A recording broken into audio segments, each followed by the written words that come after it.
Hello mga kapantas, ang topic natin ngayon ay addition of integers. So meron tayong rules para sa same sign at meron naman tayong rules para sa different sign. Ang same sign natin, halimbawa, positive plus positive equals positive, and negative plus negative equals negative. Sa different sign naman, tayo ay magsusubtract and follow the sign of the bigger number. So subukan natin, meron tayong 4 na problem dito. So number 1, positive 6 plus positive 2 equals. So, pansin natin pareha sila ng sign, positive, positive 6, positive 2.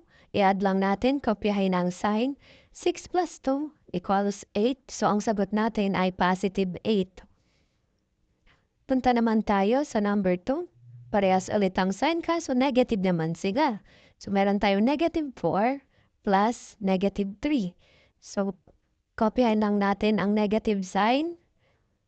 And then, i-add natin ang 4 plus 3. So, ang sagot natin ay negative 7. Number 3 and number 4 naman ay magkaibang kanilang sign. Unahin natin ang number 3. Positive 9 plus negative 3. So, ang rule natin sa magkaibang sign ay subtract, follow the sign of the bigger number. So, imbis na magiging addition, tayo ay magiging subtraction. And kopyahin natin ang sign ng bigger number, which is positive 9. And then 9 minus 3 equals positive 6. So, ang sagot natin ay positive 6. Sa number 4 naman, negative 5 plus positive 2. So, addition ulit, magiging subtraction, kopyahin ang sign ng bigger number. Sa number 4, 5 ang bigger number, ang sign niya ay negative. Kopyahin lang natin, then perform subtraction.